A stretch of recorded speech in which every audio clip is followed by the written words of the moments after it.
Claire, you're in Kent. In some ways, you're on the front line when it comes to this. I'm sure... What are you thinking when it comes to Rishi Sunak's plan? Do you think he's got the bottle? Do you think he can get this plan through? I think that he's confident that he can do it. Now, that will only take him so far. What you need now is for the Home Secretary to come out and lay out her plans for how the Home Office is going to enact the plans that Rishi Sunak has put out there. Because it's one thing at the moment to have a set of promises and a will to do it, and quite another when it comes to actually doing it. So I believe that the Prime Minister does have that. He has it in his mind that he needs to get this sorted before any elections come around.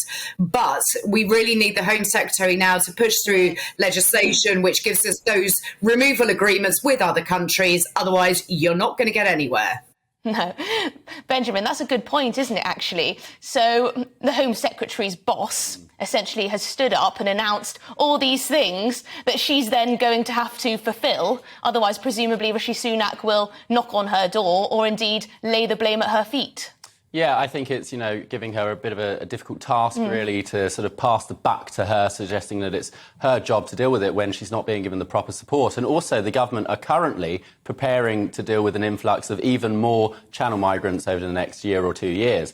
For example, there are about 440 hotels across the country at the moment currently housing migrants, but there's another 200 and something being lined up to house these migrants. Well, if you're planning to get a grip on the issue and start deporting people who have no right to be here and prevent the boats from crossing in the first place, why do you need another 200 hotels lined up? Why do you need a contract with people like Serco, which lasts for the next few years to deal with these things? If you really want to get a grip on it, then why are you preparing for it to continue to increase? And I think the real things that need to be done, like getting out of ECHR, like dealing with the Human Rights Act, which prevents us from doing a lot of things, like deporting people, like dealing with the loopholes in the asylum system and the massive backlog. Unless they start getting to grip with those things, I don't think they're going to solve the issue. And I think it's all talk at the moment.